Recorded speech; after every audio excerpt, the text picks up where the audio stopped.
What is your American dream? I am in the process of continually reaching my dreams in terms of my career. And as we move forward, I think the biggest American dream that I could think of is everyone having the privilege to not have to justify their existence. Everyone should be able to do that. I think that would be the perfect American dream. What I dream about is that someday peace will arrive in Afghanistan and in Logar. And that I hope that as much as possible, I'll be able to go back and live there and to perhaps study or teach there. I mean, in a sense, I'm already living it. I have a great job that I love in academia. I have a great family. What you can make of yourself is obviously partly dependent on your own abilities and what you do, but it's as much or more dependent on whether there are barriers to opportunity. And if we break down those barriers for more people can live out more of their dreams. And in the process, they can benefit others as well as themselves. Everyone has a right to the American dream.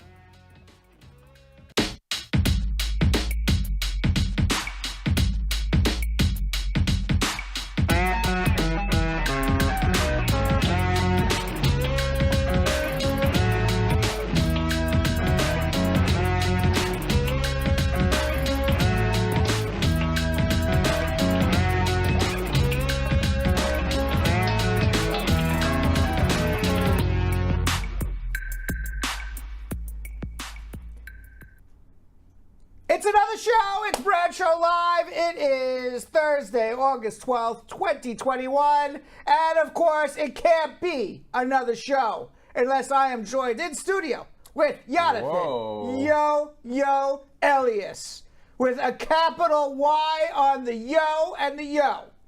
Yeah. Right? Absolutely. I don't even know what that means, but I like to give it a capital Y. I like that. All I like right. that. What's up, family? And of course, Vanessa, she is watching. She's not feeling well today. She's a little under the weather, so we hope that she is feeling, a new look there. We hope that she is feeling better, and hopefully will join us tomorrow for our pop-up Friday. Yeah. All right. How was your day today? Hot. It's hot everywhere. Y'all, this heat, it's actually kind of crazy.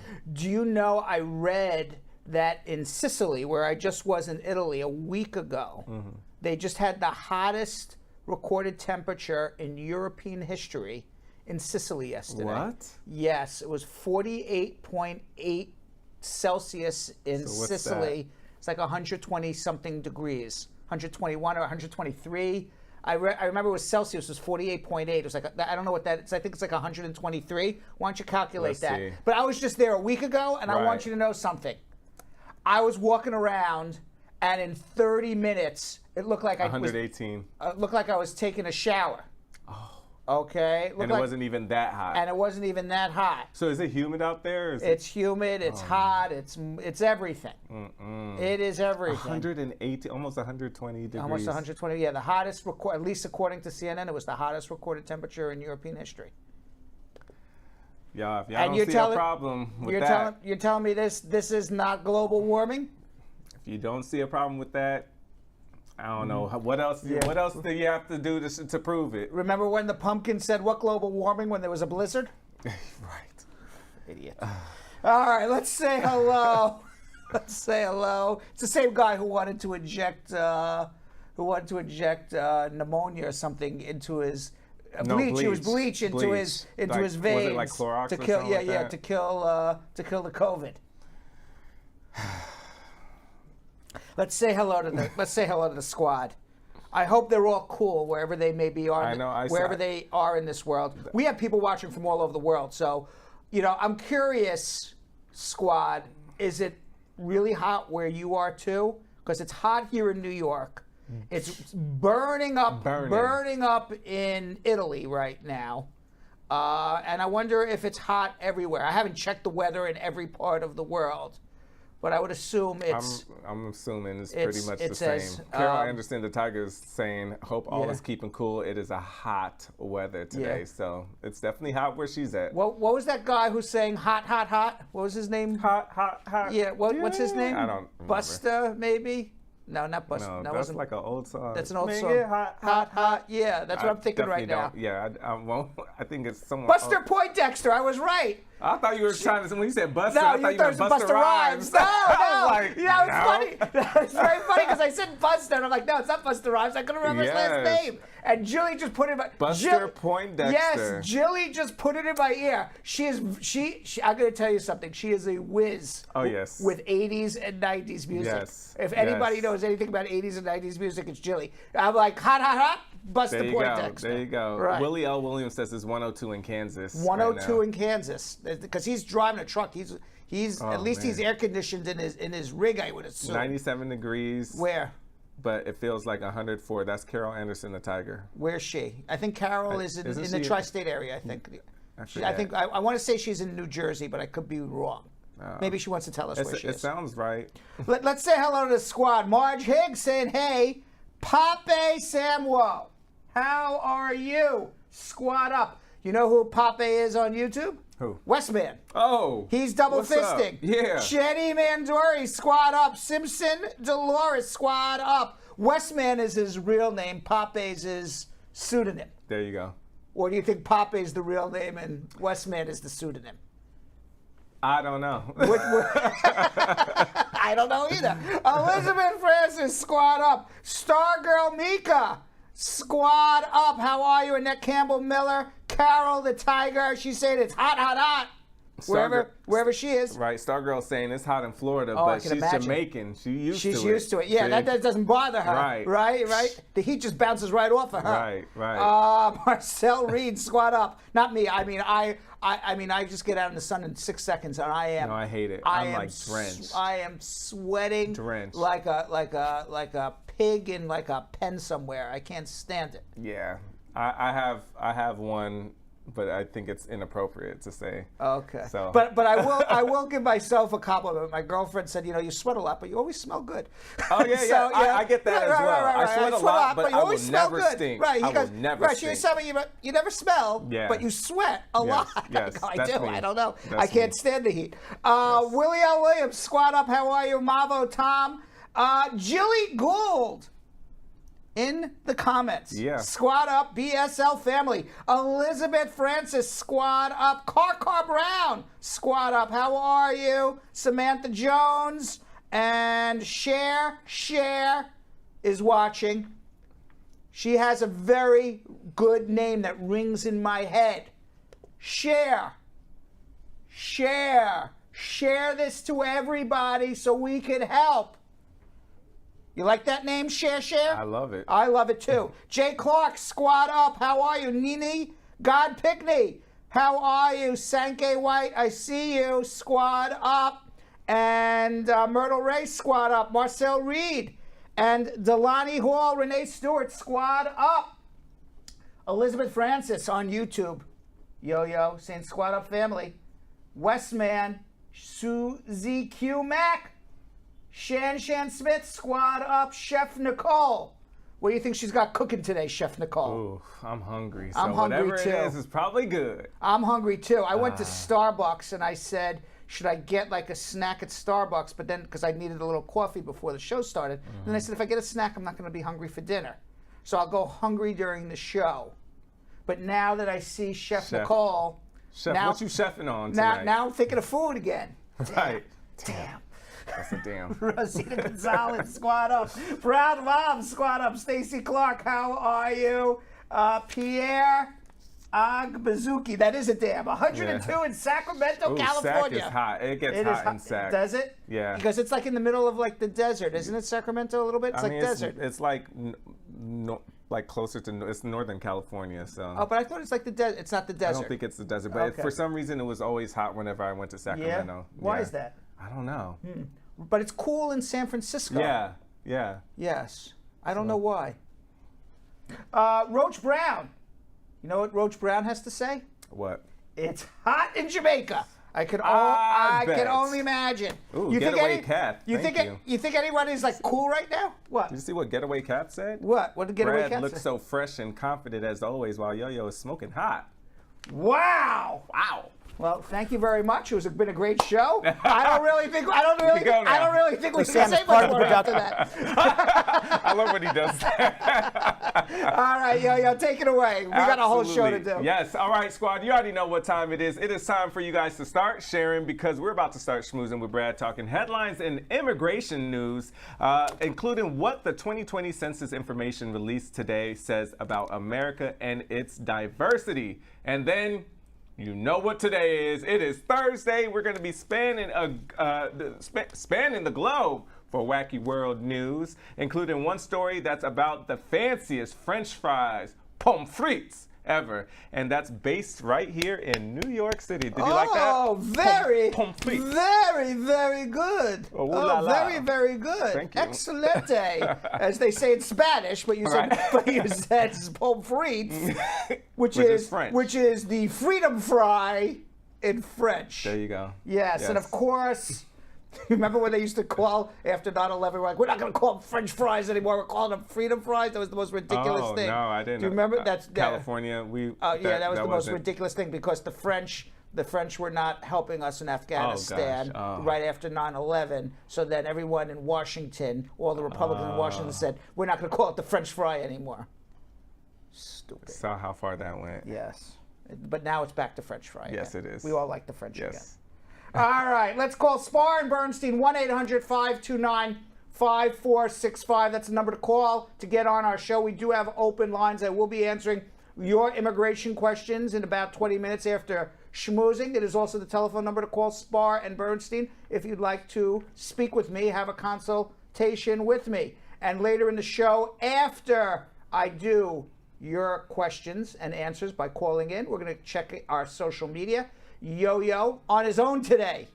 Eagle-eyed Yo-Yo is going to check on everybody's issues, problems, concerns, questions, everything. All of the above. And he's going to share it with us. And then I will give you my thoughts on their questions, issues, problems. Absolutely. And then after that, later in the show, we're going to hear from Spar Bernstein partner and personal injury attorney Moshe Borukh about a recent case in which he and his team sued the New York Police Department on behalf of one of our clients. Ooh. And you ready to start schmoozing? Let's schmooze. Let's schmooze.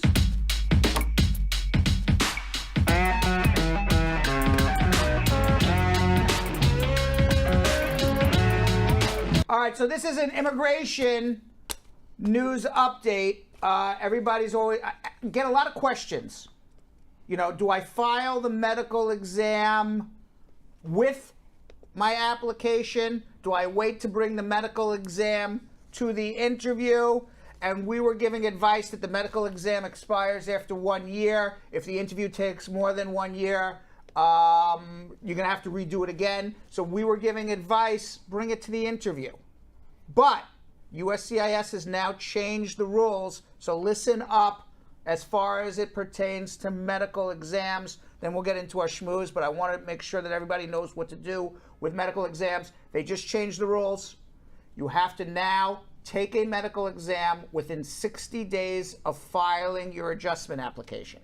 So the medical exam has to be signed by a doctor and submitted to immigration within 60 days of submitting it to the Immigration Service. Then it's good for 4 years. So as long as you do it within 60 days of filing your adjustment application, that medical exam is going to be good for 4 years. Immigration's obviously going to approve your case within that 4-year period. And if they don't, you better be calling Spar Bernstein to file that mandamus, right? Mm-hmm. So please now, as you're filing your adjustment applications, make sure you take that medical exam. It's only good for 60 days before you file, but then you don't got to deal with it ever again after. Meanwhile, in Arizona, Yo-Yo, nearly 300 children traveling alone surrendered to the U.S. Border Patrol agents during a 24-hour period near the U.S.-Mexican border in Arizona over this past weekend. The unaccompanied minors were part of 4 separate groups of more than 400 migrants who were taken into custody by agents assigned to the United States Border Patrol's Tucson Center. The majority of the reported arrests, sector border officials also arrested 100 unaccompanied children from Guatemala and Honduras on July 27th and reported that more than half of the 45 migrants who voluntarily gave themselves up on the morning of July 29th were also children traveling alone. In total, this year, 2,784 children in U.S. Customs and Border Patrol custody, and another 14,523 are in Health and Human Services custody. That is a total of almost 17,000 unaccompanied children. Now, according to the Associated Press, preliminary CBP border data for July shows that an all-time high of more than 19,000 unaccompanied children were stopped along the 2,000-mile-long southwestern border for unlawful entry. A total of 15,253 minors traveling by themselves were apprehended just in June. Do you want to know why all the children are coming unaccompanied? Why? Because you've heard me talk about this before. SIJ, Special Immigrant Juvenile Petitions. If you are an abandoned child in the United States of America and you can show that you are either getting legal custody by a U.S. citizen or you are given to long-term foster care, because there is no U.S. citizen who's going to give you guardianship. We always talk about it, become the guardian, but it also applies to long-term foster care. So if you come as an unaccompanied child and you get put into long-term foster care. How long would be long-term then? Till you're 18, till you become an adult. Or you get legal guardianship by a U.S. citizen, and as part of that legal proceeding, either being put into long-term foster care, getting legal guardianship, it's determined that you cannot return to your home country because one, not both, but at least one of your parents abandoned you, neglected you, injured you, and the fact that they are coming unaccompanied to the United States of America, they're abandoned. Right. They have nowhere to go back to. Wow. And so a lot of families are sending their children just across the border knowing that they may never see their child again. Deep. They may never see their child again, but at least they know they're giving their child a better chance. Yeah. This is why you see all these unaccompanied children. I mean, if you don't really hear about it in the news explaining like why this is going on. Right. But that's why it's going on. I mean, people are desperate to give their child a better life. Wow. Yeah. Now, on Friday, NBC News obtained a document from the U.S. Department of Homeland Security showing that 20% of unaccompanied minors who were arrested on the border tested positive for the coronavirus after they were transferred to Customs and Border Patrol. The report also showed that more than 18% of migrant families drew positive tests for COVID-19. According to DHS memo, more than 25% of passengers tested positive for the virus before they boarded their deportation flights home. So that means that COVID is running rampant, at least through the jails.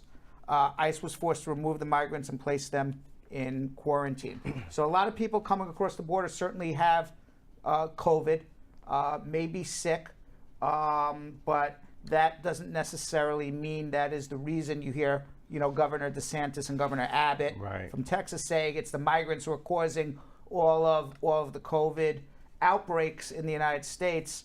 But it's not enough migrants to infect hundreds of millions of Americans. And it seems like everybody's getting infected right now. Meanwhile, this is interesting news, Jonathan. America is becoming more diverse. Did you realize that? Is that a trick question? It's not a trick question. I'm asking, did you realize that? Yes. It's becoming more multiracial than ever. Did you realize that?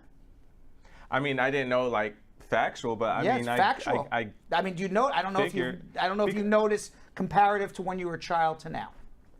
I'm going more so off because I don't think I really focused on that. I'm just going more off of just the world, or at least our society, just being a lot more open-minded. And back in the 50s, there definitely wasn't as many interracial couples than there are now. Sure. So I figured that of course, it's just going to go up. Well, according to the 2020 census data that was just released, the analysis of the 2020 census data released results show that the U.S. population is more multiracial and more racially and ethnically diverse than what has ever been measured in the past. Non-Hispanic white Americans continue to be the most prevalent group in every state, except for in California, Hawaii, and New Mexico, as well as the District of Columbia.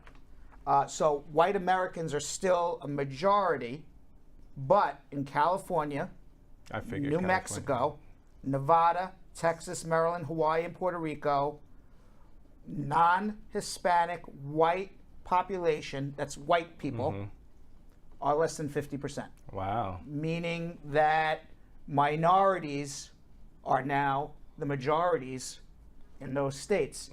In California, the Hispanic or Latino population officially became the largest racial and ethnic group in the state for the first time. They now represent 39.4% of every person who lives in California. Almost all of the nation's population growth is in the cities, not in the farmland. Mark Perry, a senior demographer. Is it demographer or demographer? I don't know. Demographer at the Census Bureau said, population growth this decade was almost entirely in metro areas. Texas is a good example of this, where parts of the Houston, San Antonio, Austin, Dallas, Fort Worth, Midland, and Odessa metro areas had population growth. The U.S. population has grown roughly from 308 million people in 2010 to 331 million people, an increase of almost 7.5%. That is the slowest population growth since the Great Depression in 1930. The data includes detailed demographic breakdowns of everyone living in the United States, and partial census data released in April indicates that 13 states would gain or lose seats. New York lost population, if you remember. Yeah. But what's most interesting is that our population is becoming more diverse. Diverse. That's a good thing. Yes, I think so. I like that. Yesterday, a federal judge ordered the defamation lawsuits against Rudy Giuliani, Sidney Powell, Mike Lindell. You know who Mike Lindell is? He's the buy pillow guy.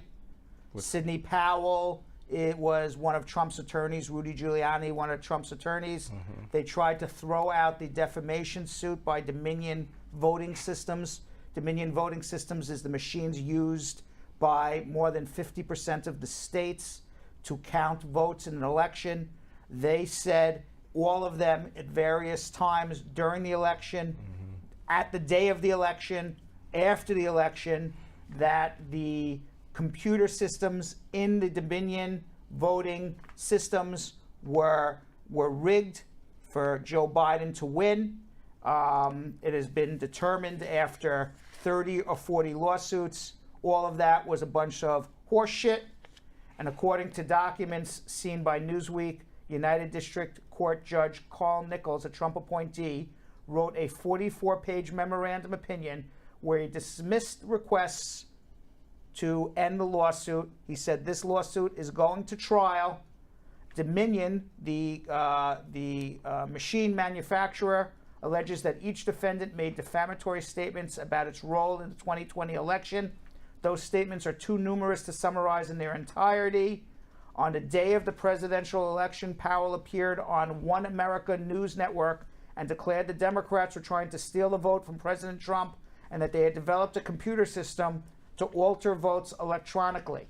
Nichols continued, this is the judge, shortly thereafter, she and Rudy Giuliani visited Trump campaign headquarters, where they both urged the campaign's attorneys to cast doubt on election results by focusing suspicion on Dominion. Nichols details multiple occasions in which Powell and Giuliani appear in the media making claims about Dominion voting systems, like it was a Venezuelan company created to produce altered voting results in Venezuela for Hugo Chavez and then shipped internationally to manipulate votes for purchase in other countries, including this one. It is a $1.3 billion lawsuit, and that is why Rudy Giuliani, who already lost his law license for these lies, is now giving personalized greetings or shout-outs for $375 a shout-out on Cameo. Who would pay? Who would pay $375 on Cameo for Rudy Giuliani to say hello to you? Let's watch one of his Cameo videos. Hi, it's Rudy Giuliani, and I'm on Cameo. If there's an issue of concern that you want to discuss, or a story you'd like to hear or share with me, or a greeting that I can bring to someone that would bring happiness to their day, I would be delighted to do it. It can be arranged, and we can talk through the magic of Cameo. Thank you.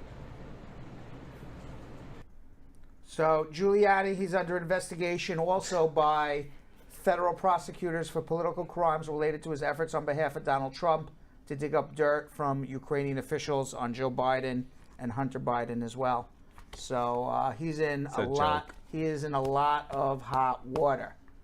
And what happens when you're with the wrong team? That's right. And you know, I'm just thinking, going back to the census, if the Republicans are a party of basically, mostly, middle and upper middle class white voters, and if the United States, according to this census, is becoming more demographically diverse, ethnically diverse, the only way Republicans stay in power, because eventually white Americans are going to become a minority, whether it's in 5 years or 10 years or 15 years, it's just a matter of time. The only way they stay in power is we talked about this yesterday, about voter rights, which is why this is a big deal right now, where they're putting in hurdles for minorities and people, working class people, to go vote. Right. Because they're trying to limit the voters who may not vote Republican. Who are they? Exactly. People minorities, lower income houses. Yep. You. Now, let's talk a little bit coronavirus, Jonathan. The U.S. has reported more than 36 million confirmed coronavirus cases, more than 618,000 deaths worldwide. I'm sorry, in the United States. Worldwide, there's more than 205 million cases, more than 4.3 million deaths. And I have to say this, and I truly, truly believe this, Yo-Yo. What? All right, 4.3 million deaths, 205 million cases. There's 6 billion or 7 billion people in this world. Coronavirus has a long way to go before it infects everybody. It's not going anywhere. I agree. It's got to infect everybody before this thing goes away, sadly. Yeah. So we got a lot more infections to go. We're gonna be old men on Bradshaw Live talking about the Johns Hopkins University data every day before this ends. Yeah. Now, according to the American Academy of Pediatrics, children now are accounting for 15% of all infections nationwide. Now, if you remember, the original coronavirus was not infecting children. Right. But now the Delta virus is infecting children. Now the American Academy of Pediatrics also says that as of August 5th, nearly 4.3 million children have tested positive for COVID since the onset of the pandemic. Almost 94,000 child cases were added this past week. I have a friend who has a daughter who is 23 years old, in the hospital with COVID on a ventilator. I know for a fact.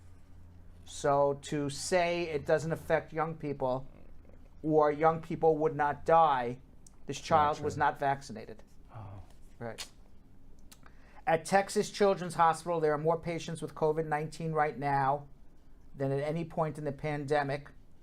Tennessee is getting close to its all-time high of kids sick with COVID-19, and at Joe DiMaggio Children's Hospital in Hollywood, Florida, the number of children needing treatment for COVID-19 jumped from 20 in June to 200 in July. 99.9% of the people who are getting severely ill and dying are the unvaccinated. That doesn't mean if you are vaccinated, you don't get COVID. It just means that your lungs are much better protected with a vaccine than without a vaccine. It is your lung capacity that COVID attacks ultimately. It starts, as an upper respiratory infection and then becomes a lower respiratory infection. And it is the lower respiratory infection that ultimately makes people unable to breathe, makes people severely ill, and ultimately kills people. Right. It is the vaccine does not stop you from catching COVID. There's plenty of people who have a vaccine and catch COVID. There is not many people who have the vaccine who have caught COVID and are severely ill and die. That's the difference. All right. Republican governor in Florida, Ron DeSantis, as we said, some people are calling him Ron Death Santis. Right. He said he's viewing the mask on children as a parent's decision. He doesn't want children to wear masks.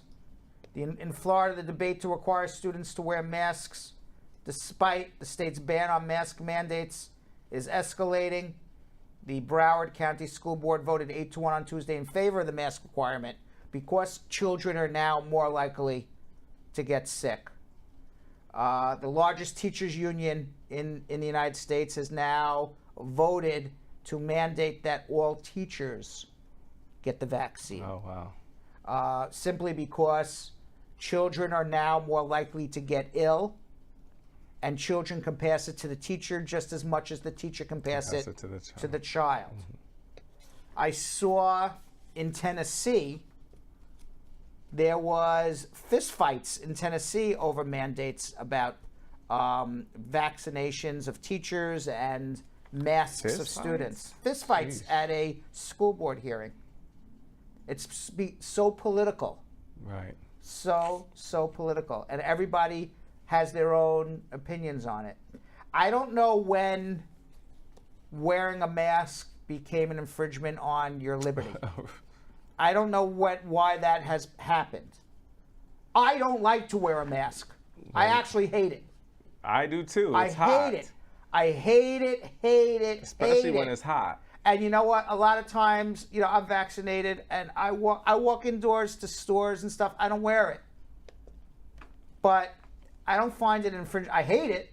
I don't. But to say it's an infringement on my rights, that's reaching. That's reaching, man. I know you hate it. I hate it too. Nobody wants to wear it. All right. Let's get to Wacky World News. Let's do it.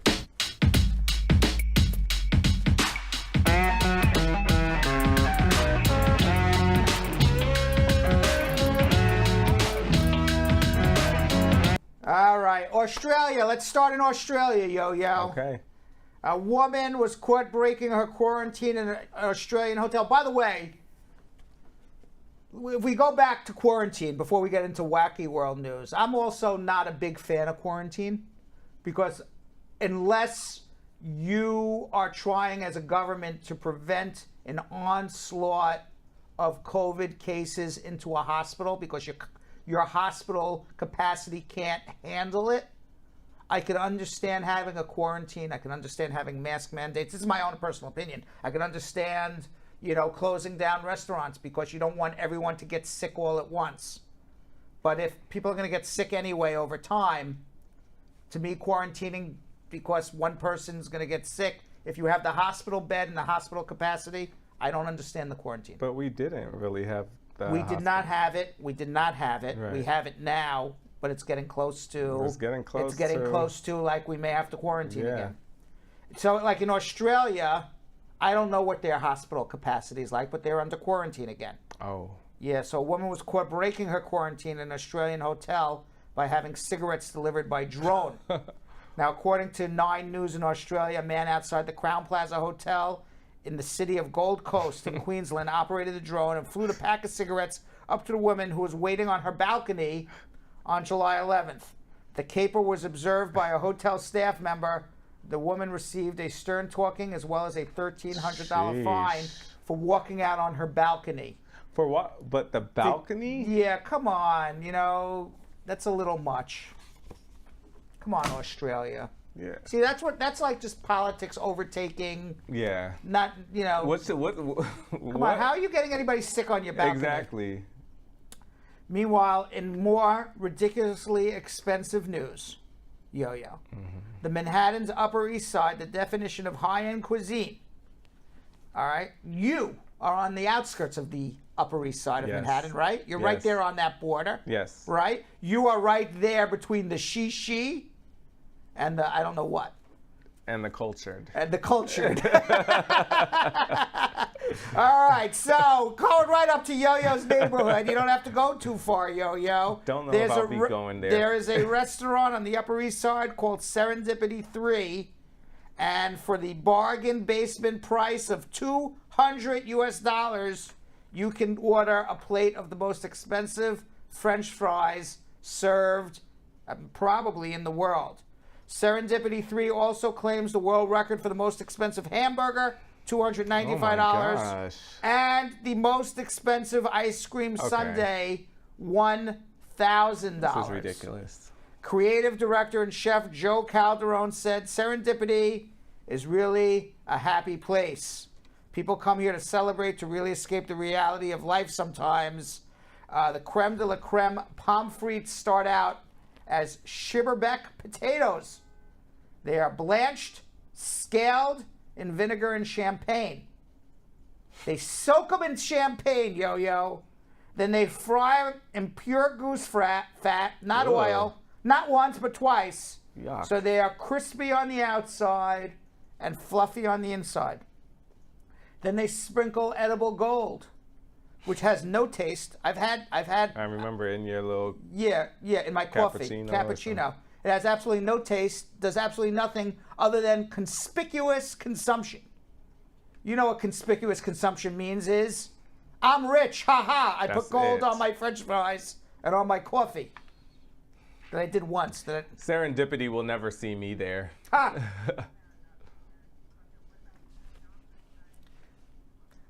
What about McDonald's French fries? Those are still my favorite. Mine too. They to my the best fries. To my taste buds, McDonald's has the best French fries ever. Yes. And it's what, $1.50? It ain't $200. It ain't $200, right? First of all, goose fat. Y'all know how I feel about birds.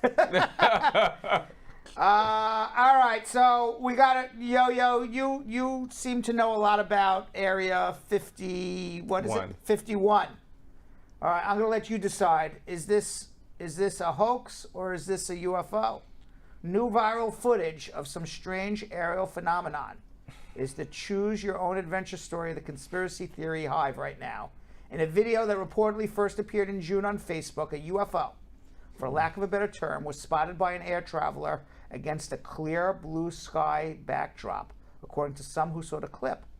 YouTuber Neil Grimreefer Evans, whose channel Disclose Screen publishes sightings of UFOs and other bizarre phenomena, picked up on the footage, which has skeptics scratching their head.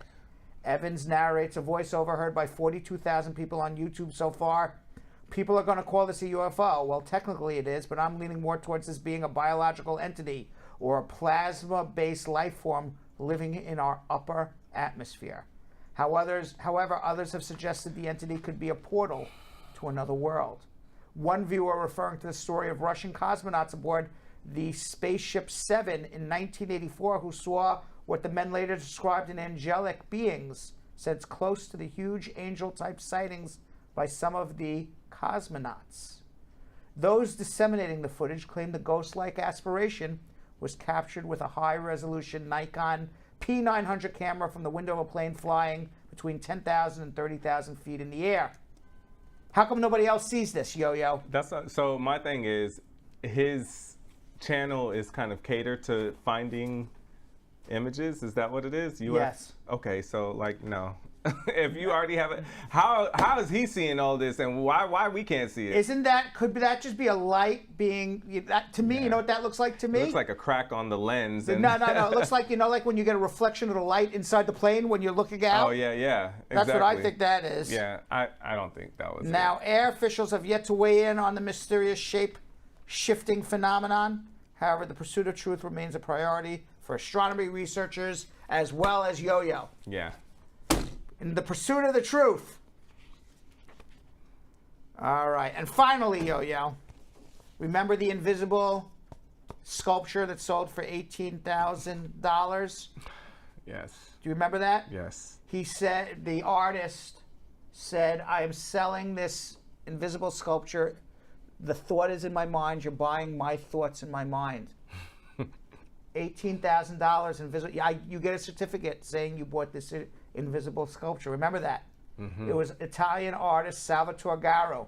He went viral when his immaterial sculpture, a work of art made of literally nothing, sold for $18,300 at auction. Somebody bought air. Now, articles about the sale were shared widely, including on Bradshaw Live.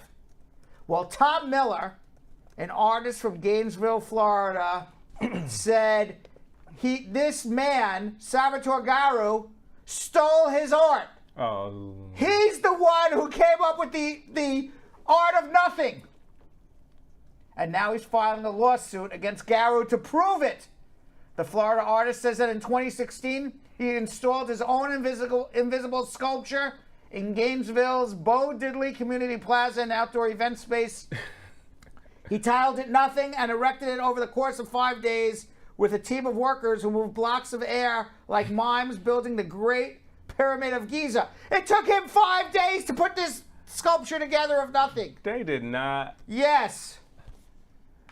Now, there's a lawsuit going on now. Miller told Art News in an email, all I can say personally is that nothing is very important to me. It was a very important sculpture. I should be credited with nothing. Specifically, the idea of nothing fashioned into a sculpture. And Gainesville, Florida, not Italy, is where nothing happened first. I can't express it more, Yo-Yo. Nothing happened first in Gainesville instead of Italy. Listen, I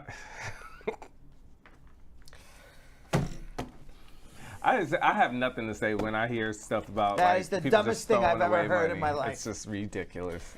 All right, in today's Braducation, I discuss Stop and Frisk, also known as the Terry Stop, and the notion of probable cause. Let's watch.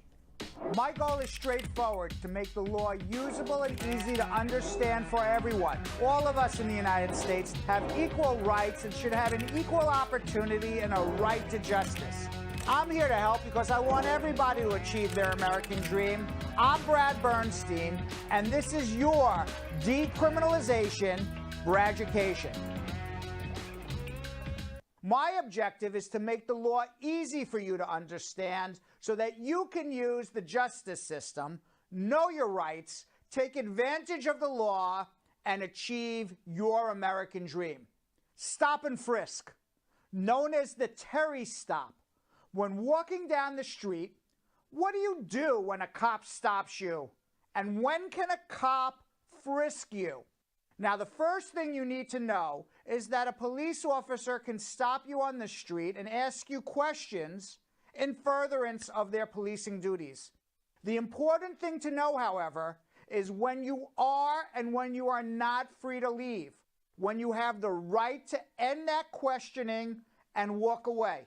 So when are you not free to leave when you're stopped by the police? Generally, there are two types of stops initiated by police in which you are not free to leave. First, the obvious one is the arrest. When a police officer has probable cause that a crime is being committed by you, the officer has a right to arrest you. The notion of probable cause comes from the Fourth Amendment to the United States Constitution. It protects people from unreasonable search and seizures. An unreasonable stop by a police officer and an unreasonable pat-down would be considered an unlawful search and seizure. Now, the Fourth Amendment is not a guarantee against all searches, but just those that are unreasonable. The second time that police can stop you is the Terry Stop, or more commonly known as the Stop and Frisk. When a police officer has what is called reasonable suspicion that a crime is being committed by you, the officer may stop you and detain you for a reasonable period of time and ask you questions to confirm whether you committed a crime. But reasonable suspicion is not, I had a hunch or something seemed fishy. If an officer stops you and ultimately arrests you because something seemed fishy to that officer, your case will be thrown out of court because it was an unreasonable stop. Rather, reasonable suspicion exists where the officer can point to specific and articulable facts, taken together with rational inferences from those facts, that leads the officer to believe a crime is being committed. And you can watch more legal pieces by following us on the advice section, not the naked section, the advice section on onlyfans.tv. Follow Bradshaw Live for all of our Braducations on onlyfans.tv. Advice section only, yo-yo. I don't know what anyone may be thinking I'm doing there. It's just advice. Just advice, guys. Nothing more. All right, let's go to immigration questions.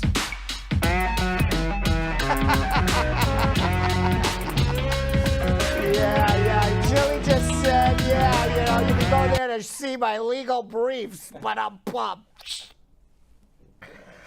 Good one. All right, let's go to Roxanne in Queens. Roxanne. Can you hear me? Roxanne. You've been waiting. Can you hear me? I hear you. Roxanne. Okay. Yes. What is your question?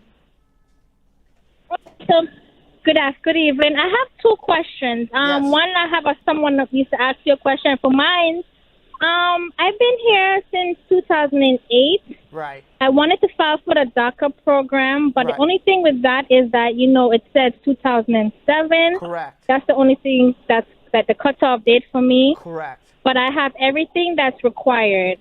I came here under the age of 16. I was 15 when I came here.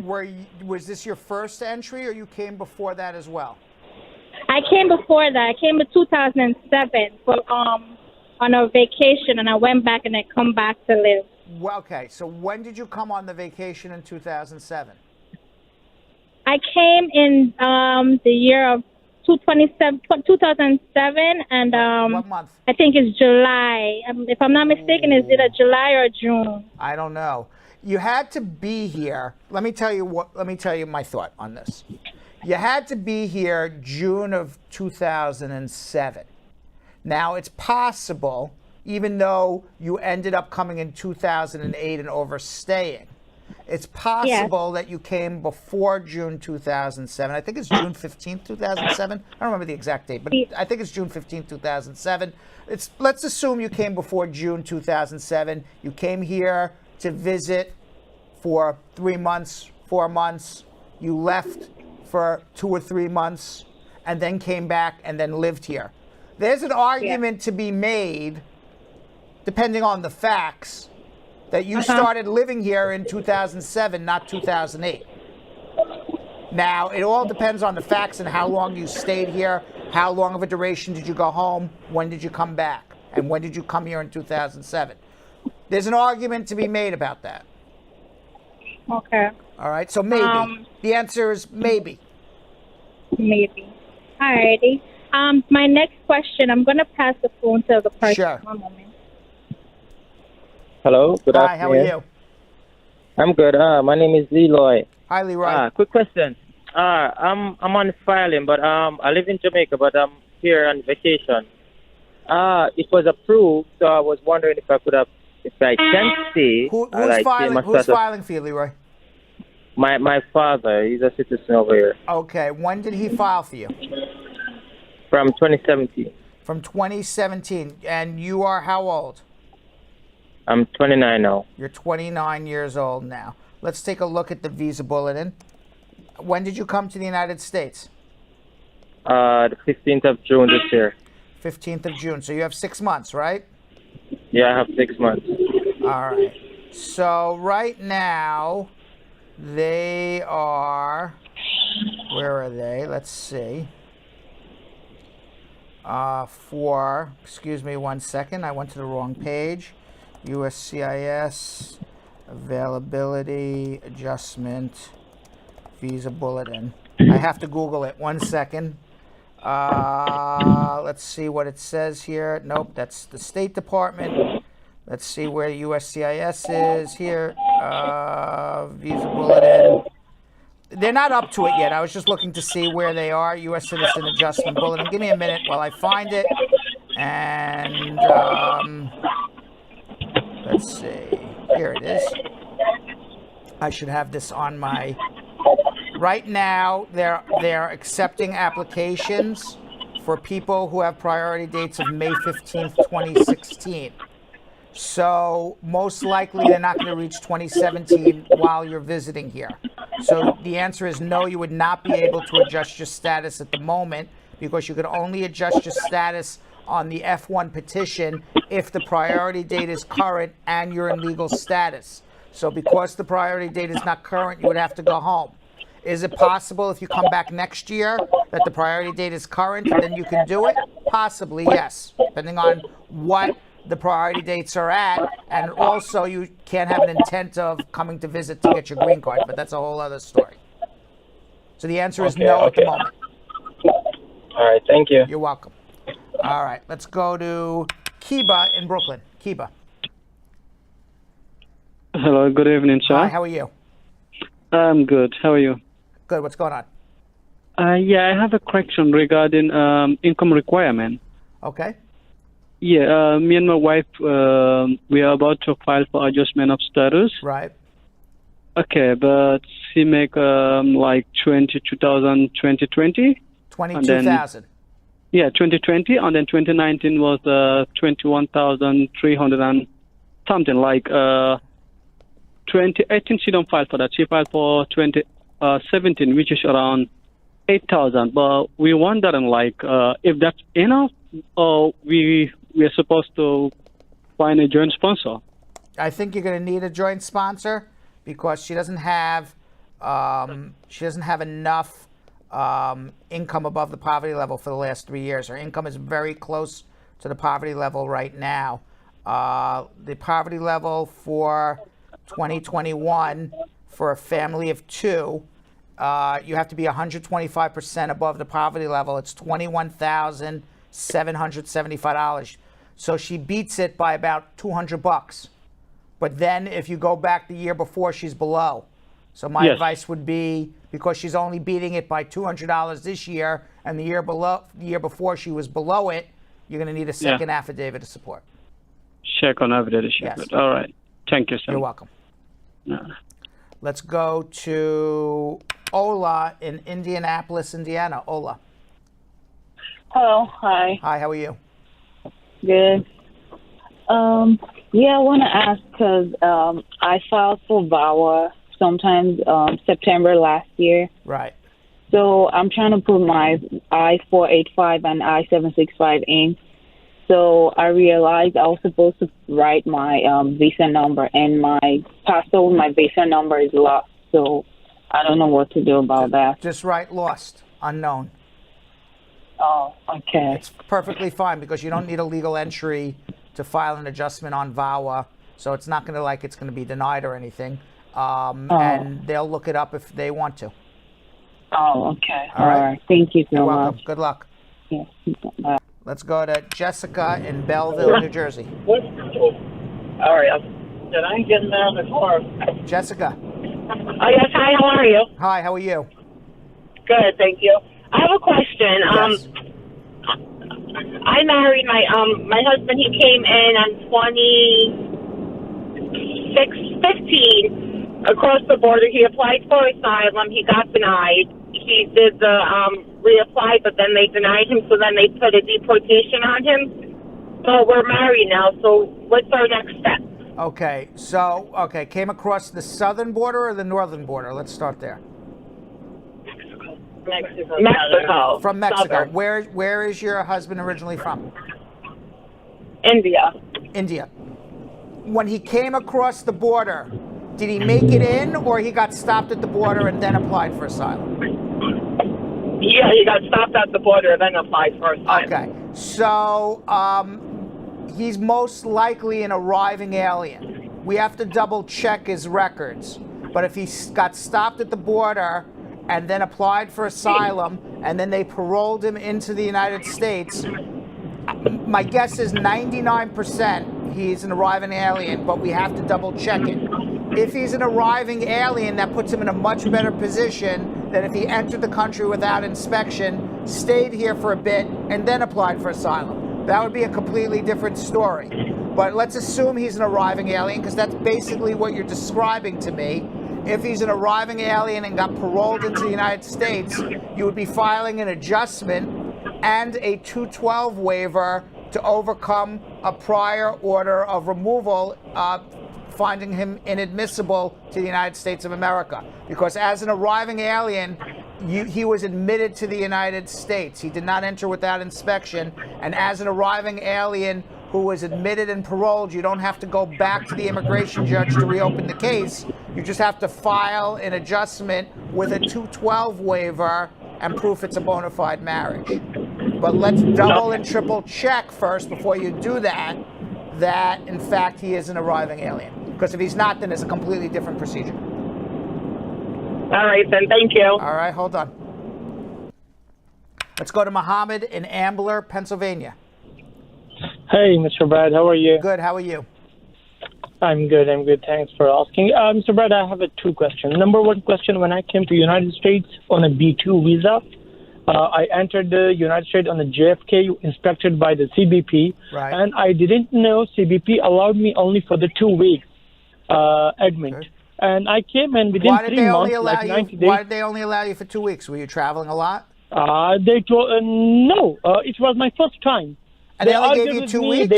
That's weird. Only for 2 weeks. That's he weird. told me like you're only allowed for 2 weeks. Okay. And then, sir, what I did when I came over here and then I applied for asylum within 90 days, as the lawyer told me, like it's the law of the United States. Within entering United States, you have a 180 days and you have to apply for within that time. Now, when did I within 1 year? You have to do it within a year, not within 180 days. But okay. Oh, okay. Right. I did it in 90 days. Great. And what happened? Now I got an employer, and he's like getting me everything. Everything is done. Now they're filling up the form for the I-485 adjustment of status. Wait. You applied for asylum, and now you're getting sponsored in a job. Waiting. And now you're getting sponsored in a job. I'm still waiting. Okay. Yes. All right. And everything is done, just only 485, and it's showing me like, can you give us the I-94? When I gave it to him, it's saying, oh, you were only allowed for the 2 weeks. And I say, but according to the USCIS, I mean, like, I have a time for 180 days. Is this going to make a problem for me, Mr. Brad? Or is that like, can we argue about that thing? Can we overcome that issue or not? You can overcome it because of your specific, issue. Generally speaking, the asylum. No, because you're getting sponsored in a job. Let me tell you why. Yeah, okay. Generally speaking, if you are out of status for any period of time in the United States, you can't adjust your status here unless you're 245I or unless you're married to an American citizen or you're a parent of a U.S. citizen. But you certainly can't do a job sponsorship out of status and adjust your status. Now, you were out of status. You came for 2 weeks, so legal, right? Then you fall out of status after 2 weeks, and then around 90 days you file for asylum. So 90 minus 14, you were out of status hypothetically for somewhere between 70 to 80 days, somewhere in that range, right?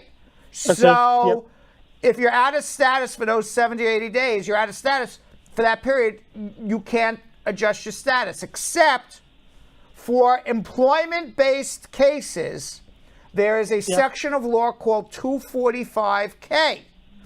245K says if you are out of status for less than 180 days, and you can prove that, one, you did not work illegally. So hopefully you did not work illegally. No, and no, you were out of status for less than 180 days because you became back in legal status when you filed your asylum.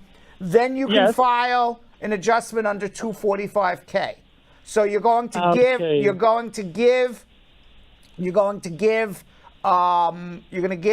your employer your entry. You're going to give proof that you have this asylum pending, which puts you back into legal status, and you're going to check off on the I-485 adjustment application basis for adjustment. You're going to write other 245K approved I-140. Okay, I got it.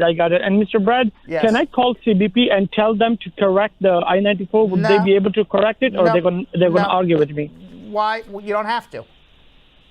Okay, because I have a 245K. You have 245K. Okay. Right. And the second question is that when is the good time to withdraw my asylum? Because right after you file the adjustment, you get a receipt notice, withdraw the asylum. No, but they tell me like USCIS is going to, in the interview, they're going to tell you, oh, you were out of the status until the pending interview, because the pending adjustment of status is not a status. Yes, it is. Is that true, Mr. Brett? No. You're going to file the adjustment. Yes. And then pending adjustment is legal status under color of law. Then you're going to withdraw the asylum. After you get then I don't have to wait for the green card. Once you receive the green card, then withdraw. No, because they'll never give you a green card if you have a pending asylum case. Oh, it's me like I'm out of the danger until once I get the receipt of the adjustment. When you get the receipt of the adjustment, now there was never a period of time you were out of status except for that 70 days that's cured under 245K, and then you're going to withdraw the asylum. And that 245K we have to mention in the I-485 Correct. Okay. Yeah, Mr. Brad, thank you. You're welcome. So much for such a guide. Okay, my pleasure. All right, let's go to Esther in Westfield, New Jersey. Esther. Hello, Uncle Brad. Hi, how are you? Good. My question, an 18-year-old child that gets his green card, a child that gets his green card just before he clocked 18. Now, when he's 20, he's applied for citizenship. Will he also go through an interview, even though he got the green card before he was 18? He got his green card before he was 18. Yes, just before 18. And was his parents citizens? The father is a citizen, yes. His father was a citizen. Did he go live with the father? What? Did he go to live with the father? Yes. All right. So if you have a green card, you're under 18, and you are living in the legal and physical custody of a U.S. citizen parent, the father, he's an automatic U.S. citizen. So he would file an N-600 application as a 20-year-old. He will go for an interview just to prove that he entered before he was 18, he had a green card, and prove he lived with his father, who was a citizen. That's the whole interview.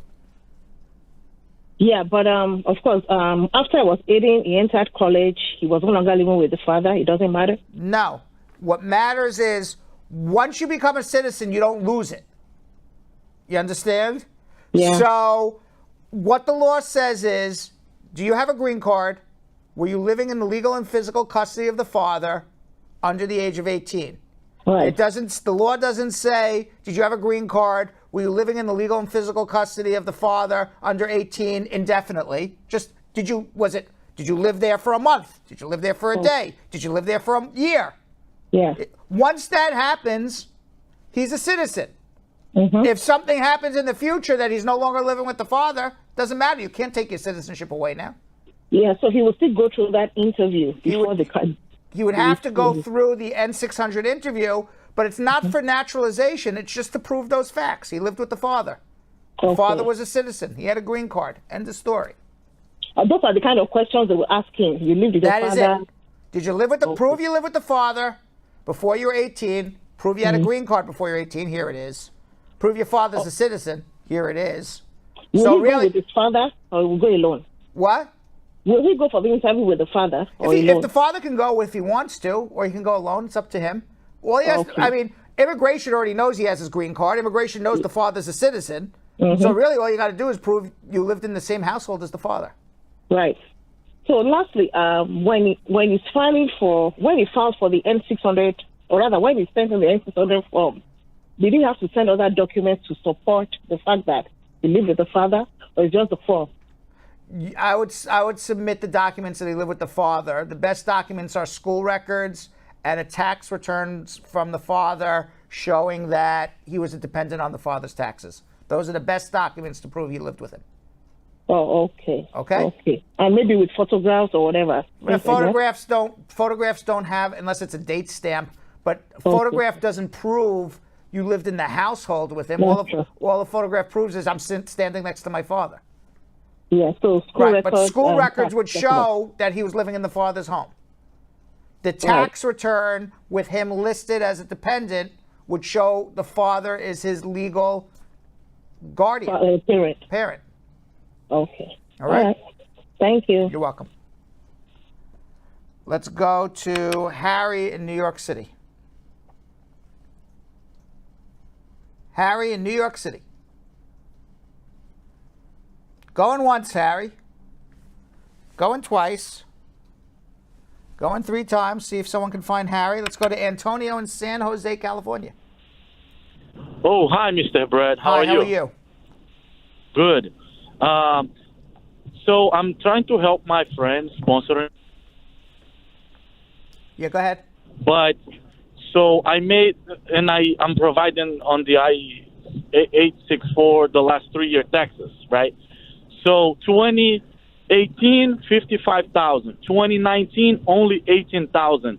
But 2020, 55,000. Is that good enough? For how many people you got to support? Just one. Yeah, that's good enough. You had 1 bad year, 2 good years. It's good. Yeah, because I was trying to figure out if it adds up or no. If they like look at the totality of circumstances. They're going to ask, why did you have a low income in that 1 year? You lost your job?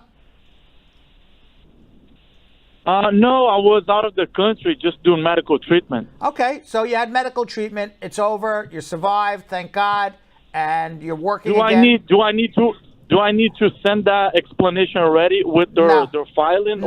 No. They just may ask at the interview, and you could just say, I took time off for medical treatment. Okay, and my second question for you is, my friend, he has Asylum. It's going to be 1 year now. Right? So he's going to apply for the green card. Right. But is it true you're not supposed to use the passport from your home country anymore, right? You can use the passport. What you can't do is go visit your home country because you told the U.S. government you're terrified to go back. They're going to kill you. And now you can't. He thought it was prohibited to even renew the passport from that country. Well, if they want to give it to him, that's fantastic. He could also apply for a refugee travel document from the United States. He can do that as well. Yes, that's what I was going to ask you. How long is that likely passport, the travel document, valid for? Usually 3 years. Oh, okay. Sounds really good, Mr. Brad. Thank you so much. And you do that on a form I-131. He sends with the adjustment too, right? Well, he can apply for, on the I-131, he applies for advanced parole, but he could also apply for a refugee travel document on the I-131. He would actually do. But does that go with his? No, the refugee travel document's a separate application. The one I-131 check off refugee travel document. You would use that same form for an advanced parole as part of the adjustment. Okay, makes sense. All right. So you're saying when somebody is a refugee or asylum here in America, they got to use both documents, the refugee travel passport? No, I mean, if they have a passport from their home country, they can use it. If their home country wants to give them a new passport, fantastic. There's nothing against that. What the problem becomes is, let's say, I don't know, you're from country, you're from the country named Atlantis. I don't know, I'm making up a country. You can't go back to Atlantis to go hang out with your family because you just finished telling the government they're going to kill me if I go back to Atlantis. And here you are in Atlantis. That's the problem. Okay, I'll let him know. Okay? Yeah, but you can use the passport, but it's fine. But if he doesn't have a passport, he doesn't want to renew the passport, they won't give him a passport, that's when you apply for the refugee travel document. I told him when I was adjusting my status, I was traveling with advance parole and passport. Right. So he was asking, do I need advance parole plus Yes. refugee travel document? Yes, because the refugee travel document is in replacement of his passport that would allow him to travel to another country. The advance parole allows him to re-enter America. Okay. The information you give the guy about the 245K was really interesting because I see a lot of people confusing with that. Yes. It was really good Thank advice. you. But Thank you, 245K Mr. only applies for employment cases, not family cases. Oh, yeah. Okay, yeah. Okay, I'll let people know if they ask me. Thank you. Okay. Thank you. Have a good day. You too. Bye. Let's go back to Harry in New York City. Harry. Hey, Uncle Brad, Hey, how are you? I'm okay. So, my question is, I came here on ESTA in 2018. Right. And I got married to a U.S. citizen in 2020. Right. So, my friend helped me out to file all the paperwork. And a couple of months ago, I went to see a lawyer in Manhattan to get prepared for the interview because I don't know much about it. And what he told me is, he said, I'm not eligible to apply for adjustment of status just because I came here on ESTA. That's not true. And then I told him that I already did, and my work permit is about to come in 2 months, which I already got it. That's not 3 true. weeks ago. What that lawyer said is not true. Yes, and he said, if you already applied it and when you're going to go to the interview, they cannot deny my case just because I came Not here true. on ESTA. That is just not. What's that? 100% not true. Yeah, so I was just scared about that. No. And The thing with ESTA is this. Yeah. You're not entitled to a removal hearing. So No, I'm not. Right. So in other words, if you come on an ESTA and they deny you, you're not entitled to try to adjust your status before an immigration judge. You don't get to go see an immigration judge. Right. So you would need to either quickly refile again before they come, because they could just go and deport you at that point. That's the one Got big it. scary thing with ESTA. But if you're in a bona fide marriage with your spouse and you have a straightforward case, you got nothing to worry about. All right. And my case has been saying case is ready to be scheduled for an interview since 5 months, and I live in Bronx. How long do you think they're going to take to schedule the interview? Beats me. I don't know. What's that? I don't know the answer when you're going to get an interview. I don't know. And my second question is, I didn't have a Social Security before while everybody was filing for the taxes. Right. So my wife, she filed by herself because I didn't have the social. But you have a social and now? I'm going to receive this week because I applied last fine. week. So then can I amend? Correct. That's what you should do. You have to amend the taxes for every year you've been married. All right. So what I basically have to do is do I have to pay my taxes out of my pocket too? I just got to amend with my wife. Well, if you earned income, you would add it to. No, I have not because I never worked. Then you're not paying any taxes. You're just amending. All right. So I just basically got to amend it to make a jointly. Correct. And the third question is, I received an advanced parole too. So how safe is it for me to travel if I travel with my wife overseas in Italy? 100%. Actually, it's probably smarter because if you re-enter on advanced parole, your last entry is on parole, not on ESTA, and then God forbid you get denied, you get to see an immigration judge. All right. So it's not going to be a big deal if I travel overseas? No, it's actually smart. It's actually smart. All right. All right. Thank you. Thank you, Brad. Okay. Thank you so much. Let's go to Emmanuel in Ocala, Florida. Emmanuel. Hello, Brad. Hi, how are you? I'm doing fine. I just want to ask a question. I have a VAWA application, right? I sent a letter to withdraw it for the past 2.5 weeks now, which I haven't received. Why are you withdrawing your VAWA case? Because I'm now married, right? I'm married. I'm adjusting as a family base. So I would like to know if it's possible, while waiting on a withdrawal notice, is it possible for me to go ahead and file? Did you file your VAWA with an adjustment, or you filed it just a plain VAWA? No, I filed it with an adjustment. Okay, yeah, you got to wait for the adjustment to be denied because you can't have two adjustments pending at the same time. Okay, no problem. Okay? All right, good luck. All right. Let's go to Sam in Sacramento, California. Hi. Hi, Sam. Hello, Mr. Brad. How you doing? Good afternoon. Good afternoon. I'm good, sir. Yeah, I actually have a few questions. Two questions to be precise. Yeah. I'm actually in favor of my friend. She came into the United States through fiancé visa. Uh-huh. And yes, she came in through fiancé visa. She got married to a U.S. citizen when she came here. Okay. And they've been on status. Mm-hmm. They filed an adjustment of status. Oh, Sam, we lost Sam. Call back, Sam. Ernest in Salt Lake City, Utah. Hey, Brad, how you doing, man? Good. How you doing? I'm good, man. I just have this one question for you. Yes. I'm an asylee, and I have my travel document, and also have my, the PRO pending. Your what pending? And PRO, my green card application is pending. Your adjustment? Yes, my adjustment, yeah, it's pending since like about a year plus, almost 2 years. Okay. So I want to travel abroad to, see some family members, not in my home country, which I cannot. Right, your third country. So I'm kind of thinking if it is safe for me to use my travel document. Yes, you can use your advance parole travel document. Do you have a passport, a refugee travel document? What do you have? I have the travel document, like the little passport. That you do have the little blue one. Okay, so yes, you can use the blue passport. You can use your you have advance parole too? No. Okay, you just have the blue passport. Okay, you need to apply for advance parole in order to return. Oh, when I return or before I go? Before you go. In order to return, you need advance parole. You need the blue passport and the advance parole. Oh, okay. Okay, cool. That's cool. But again, I have 2 misdemeanors. Would that in any way affect Yes. me? I don't know what the misdemeanors are for. So before you travel, let me take a look at your convictions. Okay. That's a whole other story. All right? All right. Hold on. Thanks. All right. Let's go to... Oh, and by the way, I just have these 2 misdemeanors. That would have been helpful in the beginning of the call. Jose in Houston.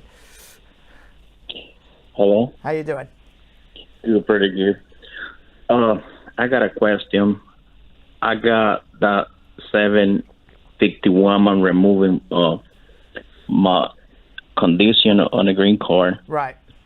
And in December, I'm going to have 3 years. Right. So can I apply for the citizenship even if the I-751 is still pending? As long as you're in a bona fide marriage with your wife, yes, you can do it probably in October. And you should. Okay. All right? Okay. Can you apply 90 days before the 3 years? Correct. That's why I said probably October.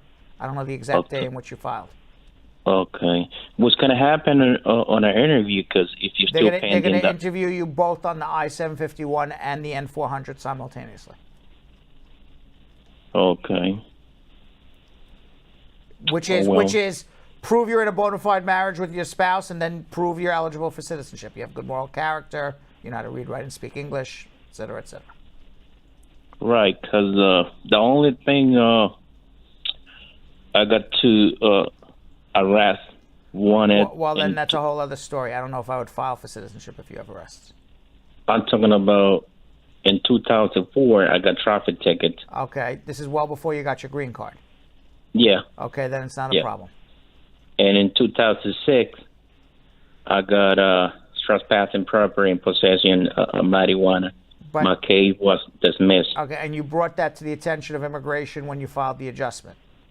Yeah. Okay, I so did. then it's not a problem. File your citizenship in October.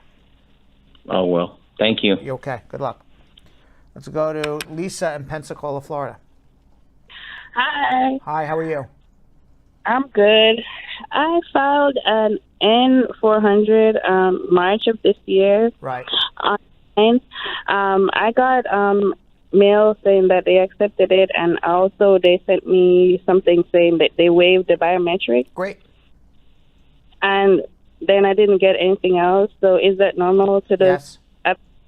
When I'm going to do the interview, I should just wait until... They're just going to call you for an interview. That's it. Okay, so it's like I should wait until like next year this time to expect something in the mail? They're coming pretty fast. I would say in about 9-10 months from the time you file, you should have an interview. Okay. Also, my son, his insurance company wants him to file for Social Security disability. Is that something that's okay for me to file since he's a U.S. citizen? Would that affect me since I'm doing my citizenship now? Your son wants to file for Social Security disability? He's injured? He does therapy. So they said that is a benefit that he can get because yeah, he can get it. That's fine. It has no effect on your citizenship. Okay. All right. Thank you so much. You're welcome. Good luck. Shaibu in Ghana. Yeah, hello. Good. How are you? I'm good. How are you doing? Great. What's happening? I bring you warm greetings from Ghana. Thank you very much. Well, I appreciate it. Yes. I want to ask one or two questions. My question is that my wife is a U.S. citizen, American citizen. Right.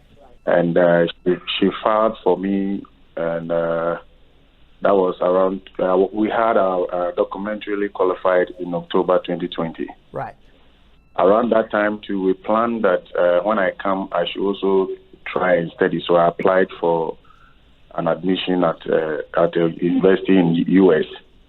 I have the admission now. They sent me all documents to pay. You applied for what? You applied for what? I applied for to study in the U.S. Student while I visa. come to the U.S.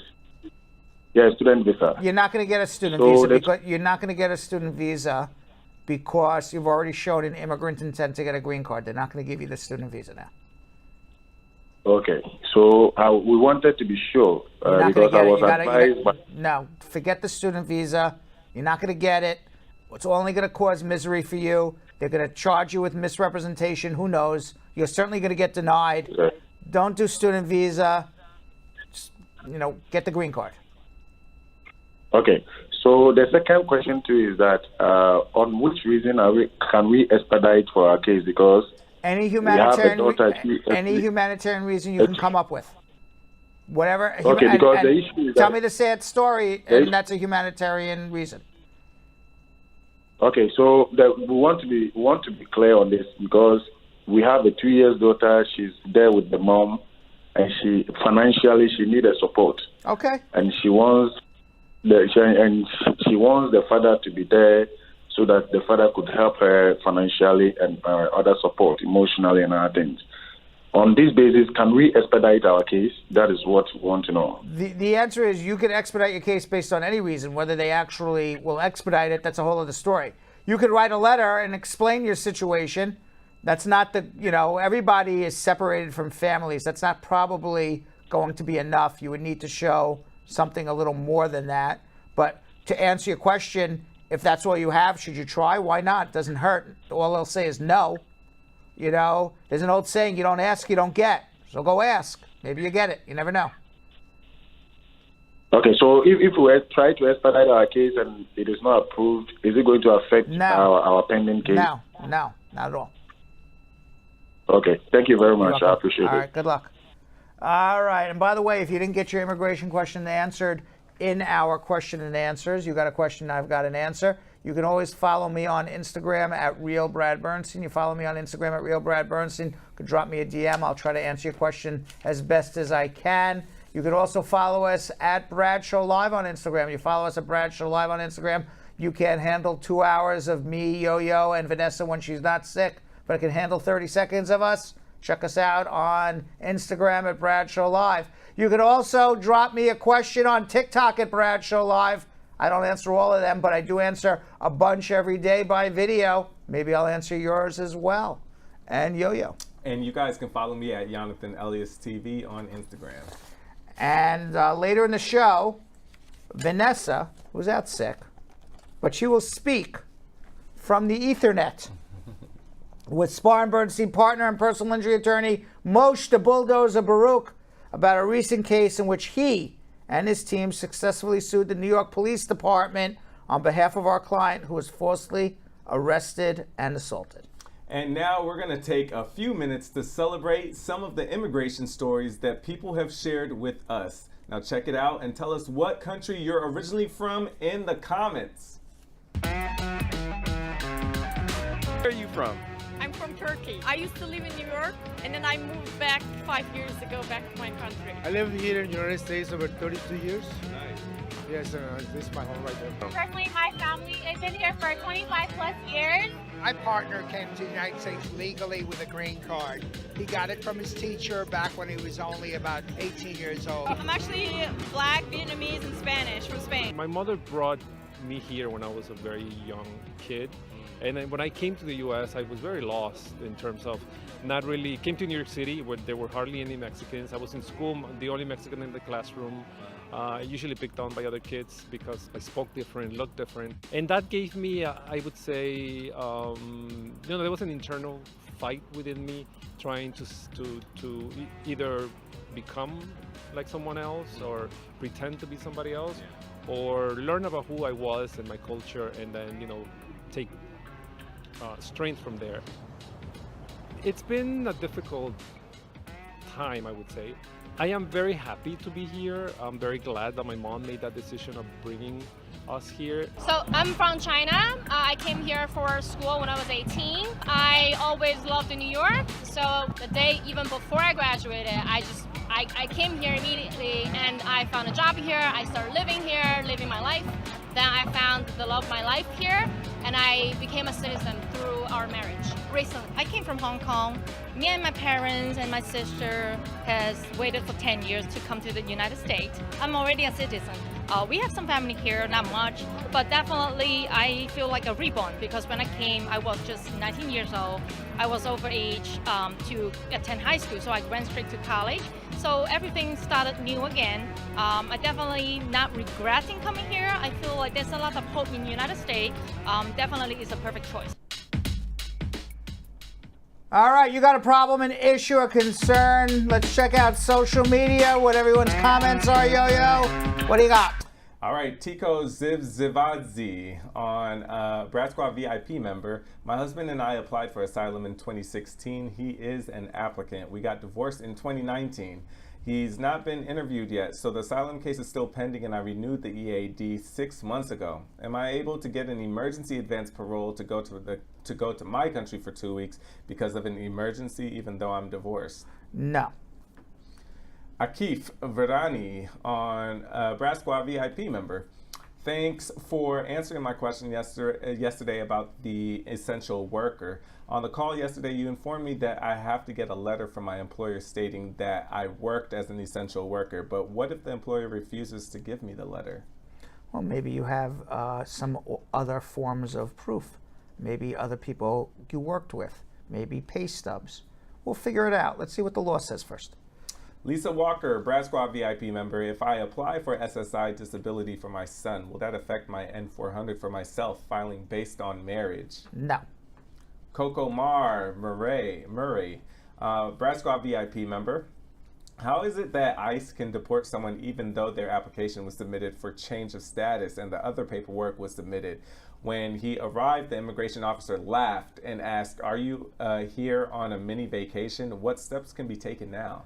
You could get deported until you're a citizen. You could have a green card and get deported. I don't know what happened. The first step is let's get his records and see, or her records and see what happened, and then let's figure it out from there. Thiago Vide, Brad Squad VIP member. I got arrested for 4th degree assault. The court said if I go 2 years with no crime, the case will be dismissed. If I get arrested, they will bring up the case again, which may cause up to 364, not 365 days in jail and a $5,000 fine. Am I able to get a green card through VAWA? Second question is, first question is you got to show good moral character. And I'm not sure if you went through a diversionary program or you were found guilty and then this is post-conviction relief that you're talking about. So those are two completely different types of situations that I can't figure out from your question. And you need good moral character. Again, people always ask, can I apply? You can do whatever you want. You don't ask, you don't get. So yeah, definitely apply. Will you get it? I would need to know a lot more about your case. Okay, second part is if I decide to apply now for VAWA and go to the interview with my wife next year, 2022, Will I get my green card approved? The court said the 2 years with no crime rule ends in 2023. Why would you be going on an adjustment interview with your wife if you're filing for VAWA? You're saying you're an abused spouse. This sounds like this person needs a consultation. Yes. Ayan Kadar on YouTube. I got my citizenship through my husband. We've been married since 2015. No kids. Can I divorce for that reason? I have had my citizenship for 7 months now. Yes. Rosita Gonzalez on YouTube. My husband was voluntarily deported. Can I still work on his paperwork? Depends why he was deported. Samantha Jones on Facebook. I have already submitted a police clearance to USCIS, but they requested it again. What can I prove differently? Nothing. I guess the police clearance, maybe they didn't get the first one, so do it again. There's nothing else to prove. Charlotte Phillips on YouTube. What happens if my I-175 application is 3 days late of the 90-day timeline? Then you filed late and you need a good excuse. All right. Taufik Dabi on YouTube. I'm a U.S. citizen and I want to apply for my parents to get a green card. Can my parents have free health insurance and other benefits like help from Social Security? Not originally, because you have to give an affidavit of support and you have to promise to support them 125% above the poverty level. And if they collect government assistance because they're below the poverty level, government can turn around and go after you. Juliet E on YouTube. What is the N36 form for? That's some sort of letter from the government regarding your naturalization application. Grace on Facebook. My sister was adopted when she was a baby, but the parents died before they could file for her. They both were citizens. Is there anything that can be done about that? No. Tam A on YouTube. I'm a U.S. citizen and my children 6 and 7 were born before I became a citizen. They came to the U.S. last month. When and how can I apply for their citizenship? If they're 6 and 7 and you're a citizen, they live with you, they're automatic citizens. You can apply for their U.S. passport. You can do an N600 and apply for their certificate of citizenship. Manisola Ruth Agunbiade on YouTube. Can a pending asylum seeker who's working as a CNA benefit from this proposed pathway to citizenship? Magic 8 Ball. For the last 2 days, I've told the Brad Squad that what has passed is $107 billion for an amnesty program. Nobody knows what is in that amnesty program yet. Perhaps the Magic 8 Ball would know. What is this woman's occupation, Yo-Yo? She's a CNA? Who's working as a CNA. Some woman who's working as a CNA wants to know if she's going to be in the amnesty Magic 8 Ball. What's the answer? And the answer is... better not tell you now. That's what it says. I'm not making it up. Whatever the Magic 8 Ball tells me, that's what it says. It says, what does it say? Better not tell you now. There you go. There's the answer. All right. All right. Therese Bright on YouTube. If I receive food stamps, will it impact my green card application? Absolutely. Atilade Ojo on YouTube. Can a visitor who overstayed a B2 visa and got married to a permanent resident benefit from the bill? Oh. Magic 8 Ball, some guy who overstayed on his visitor's visa, I read the bill and wants to know if he's going to benefit. The answer is... outlook is good. Oh, all right, Magic 8 Ball says the outlook's good. All right. Asgar Khan on YouTube. How long is a medical submitted at the U.S. Embassy at the interview valid for? Usually 6 months. Marion Tkak on YouTube. Do I have to get some kind of vaccination on my medical exam? My health doesn't allow it. It depends. There's certain vaccinations they're going to require you, but they're not requiring a COVID vaccination. No, maybe they are requiring a COVID vaccination now. Not sure. Yeah. Okay, Proud Mom on YouTube. My best friend in Africa is about to apply for a visitor's visa when the embassy opens up again. She's divorced with 1 child and working. Is it better she apply by herself or add the child to the application too? Who's filing for who? Just says that the best friend in Africa is about to apply for a visitor's visa. It's up to you. What you want to bring your child on a visit with you? Then do it together. You don't want to bring your child? leave your child behind, that's fine too. More likely to get approved if it's just you and not your child because you're leaving family behind. Delaney Hall, Facebook. Is it safe to travel on an I-131? Where are the do's and don'ts? As long as you have a I-131 advance parole, don't stay out for more than a month and return before its expiration. Mamadou Berry on YouTube. Are immigration fraud pardons or waivers for misrepresentation included in the new Congress proposal bill? Magic 8 Ball, misrepresentation waivers included in the new Congress bill. The answer is... Ask again later. Oh, there you go. We won't know till September 15th. Magic 8 Ball is on it. We won't know till September 15th. All right. Joyous Houston, Facebook. I'm married to a U.S. citizen and my spouse and I are currently sharing an apartment with someone. Our names are not on the lease. Can I file for a change of status with the address and then update the address before my green card interview? Yes, and it's called adjustment of status. 2 more. Paul Antoine on YouTube. I have a brother who just came to the States. Can he file for TPS? No, you had to be here May 2021, so I don't know when just came to the U.S. if you're talking about Haitians. Okay, and last one, Branka Jakov Javik on YouTube. When is the final date to know who will be legalized under the new immigration reform? Magic 8 Ball! Do you have the final? Do you have the final date when everybody will know? When we'll know what will be under the immigration reform?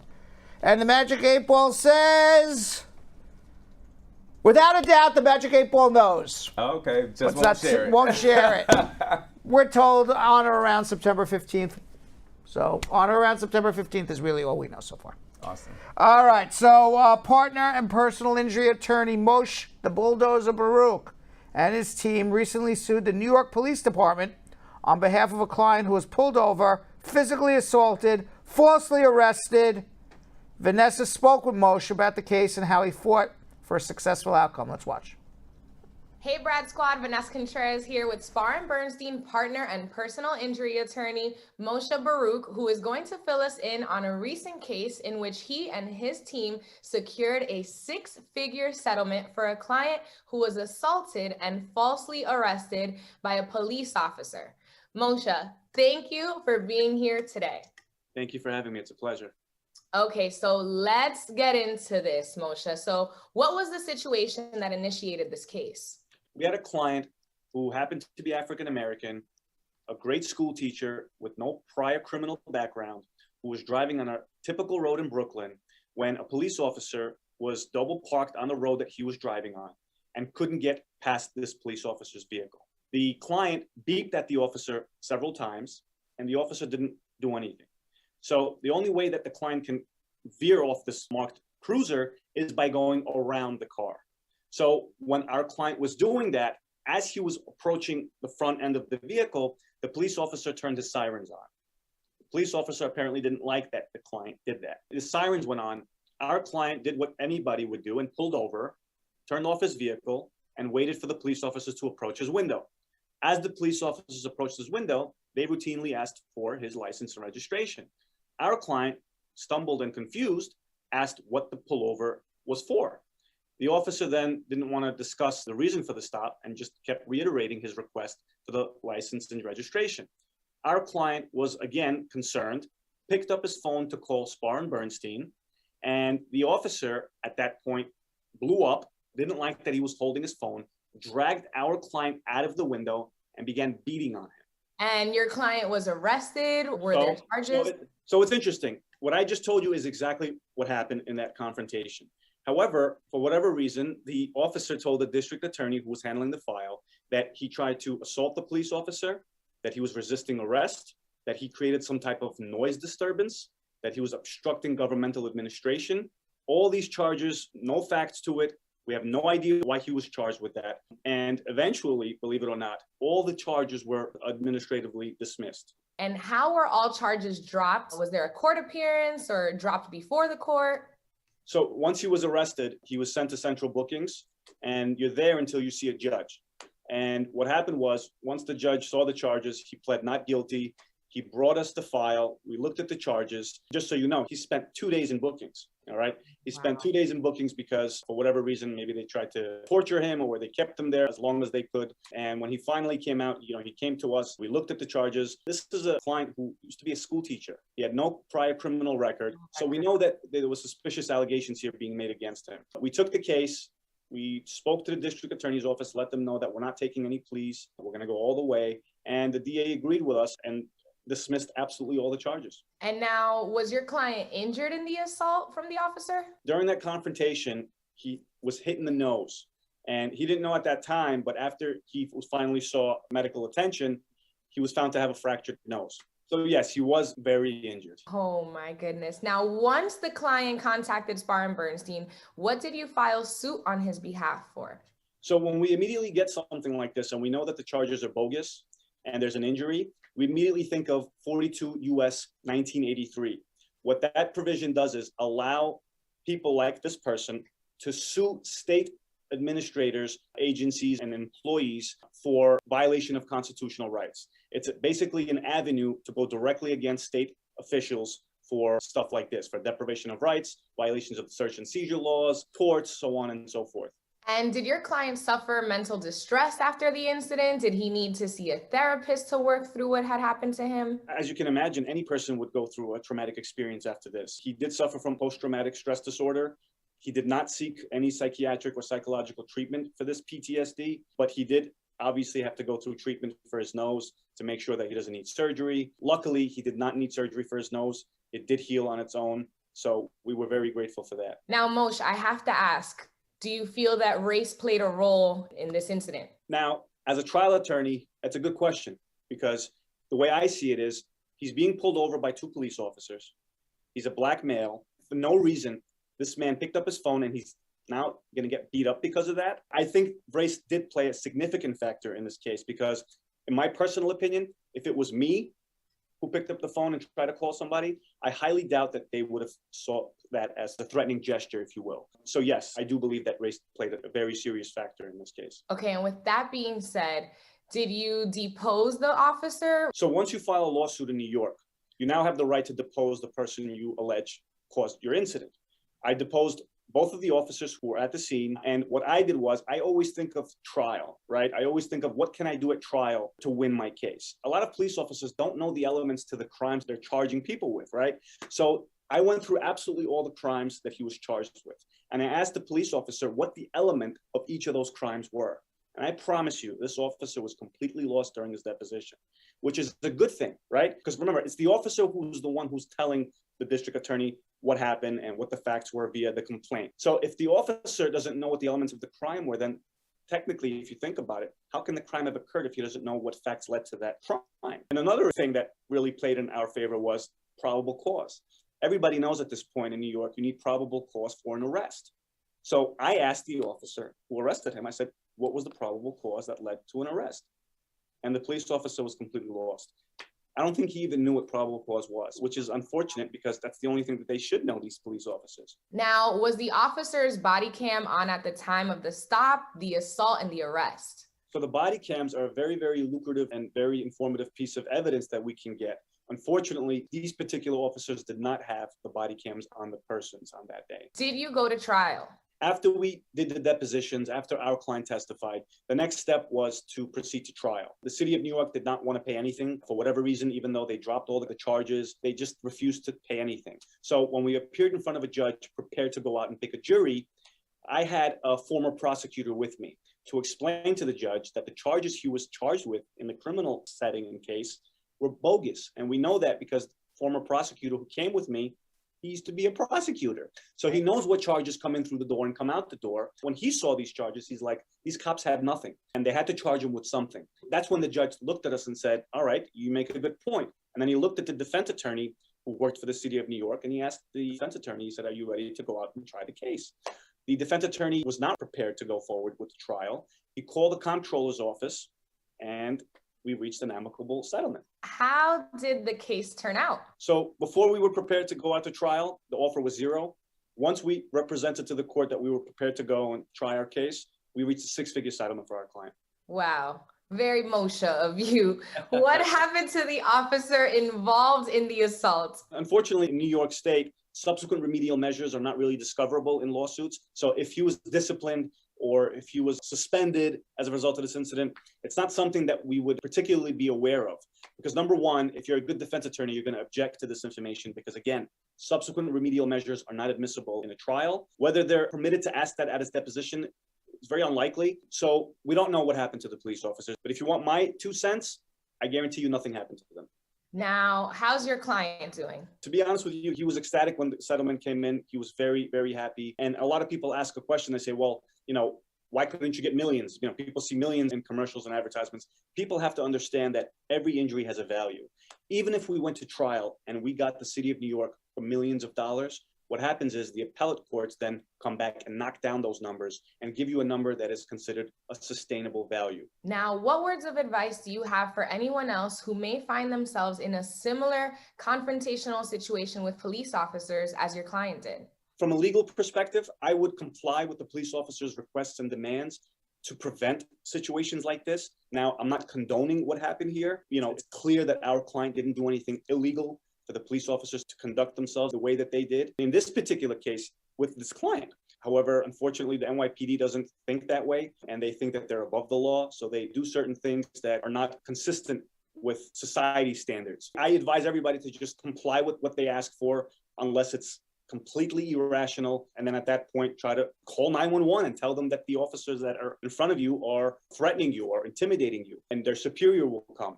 And usually when you ask for a superior, the superior does come and speak to the police officers about what's going on. In this case, the police officer asked for license and registration. Should he have given it immediately? Probably. However, the fact that he didn't does not warrant the police officer to act in the manner that he did. And in this particular case, he picked up his phone to call his lawyer. He had our number on speed dial for events like this. And the officer didn't permit him to call his lawyer because the officer wanted to exert power and influence with this client. Thank you so much. Great work, Moshe. Once again, you and the team at Spar Bernstein made sure that someone who went through a terrible experience were compensated for their pain and suffering. For everyone watching, if you or anyone you know is in need of a personal injury attorney, call Spar Bernstein at 1-800-529-5465 for a consultation. Again, the number is 1-800-529-5465. So earlier in our show, we talked about probable cause, and by education, the police need probable cause to search your property, search your vehicle, and arrest you. If you feel your rights have been violated, give us a call, 1-800-529-5465. And with that, Yo-Yo, you ready to ask me? You're not going to answer anything. To ask me 9 questions, and I'm going to answer. Yes, sir. One day we're going to turn it around. I'm going to ask you the questions. You're like Michael Jordan, Michael Jackson, right? That's all I can answer. Rihanna, Britney Spears. There you go. All of that. All right. Let's go. Should an F1 student apply for authorization to travel outside the U.S.? No. Can I apply for a VAWA if my husband is a green card holder? Yes. Can I change my status from F1 to EB5? If you invest $1 million, yes. Can I apply for advanced parole if my VAWA is pending? If you have an adjustment pending, yes. Can a green card holder apply for his dad? No. Can I apply for a VAWA if I'm outside the U.S.? Yes. Can I expedite an asylum case? You can file a mandamus if it's been pending a very long time. How long does VAWA approval take? At least 2 to 3 years these days. Can a green card holder apply for their fiance?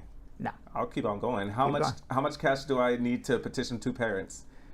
A lot of cash. How long does it take to renew a green card from 2 to 10 years? About 2 years. How long will it take a citizen to bring his wife to the U.S.? Wife to the U.S., about 1.5 years. There we go. We did how many? 12. We messed up the whole system. Yes. Listen, that's how much we did. We're gonna change this around. See how many we can do in. Well, this happens when it's just. Yeah, I think we got to change this around and see. Maybe we got to talk to Jilly, change it around, see how many I can do or we can do in 50 seconds. Okay, so now we're at 12. 12. See what we can do. There we go. Okay. Before we blow up. Right. All right, comments of the day.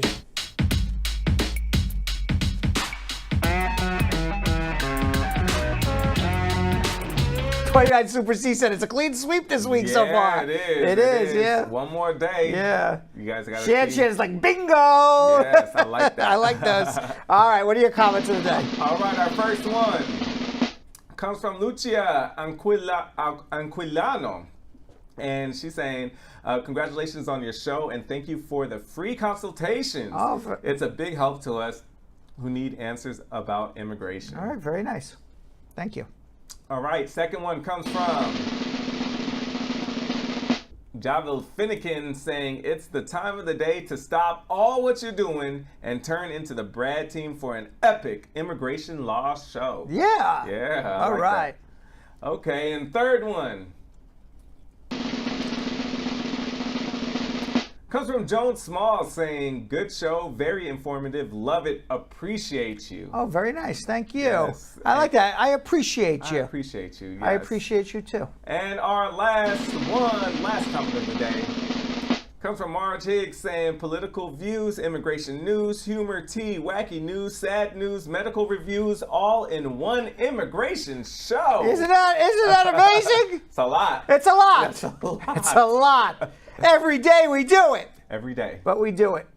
By the way, tomorrow is Pop-Up Friday. That means you got to subscribe to YouTube. You got to subscribe or like and follow us on Facebook. Other than that, you won't know when we pop up. We don't come on our regular times over the summer. We come earlier. Subscribe on YouTube, like and follow us on Facebook so you are alerted when we come up on our pop-ups tomorrow. See you then. So Sam, as part of the production, we have to say this disclaimer at the end of the show. Do you mind reading it for me? Okay, but you know, Brad, I have to do everything around here. It's bad enough I've got to remember everything that happened on the episode from the previous day.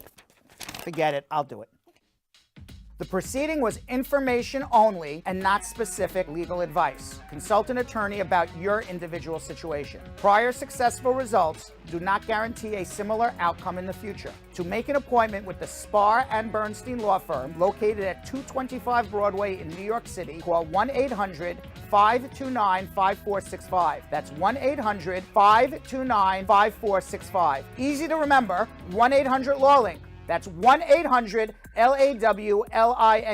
Once again, make a call to 1-800-529-5465. And of course, link up with the law offices of Spar and Bernstein, located at 225 Broadway on the 5th floor. If I were you out there, make the call, make the link, make the connection, make it Spar and Bernstein. 1-800-LAWLINK. That's 1-800-529-5465. And now, conveniently located in Hartford, Connecticut on 1 Congress Street. Visit us in Connecticut or in New York at 225 Broadway. That's 1-800-529-5465. 1-800-LAWLINK. 1-800-529-5465.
What are you doing?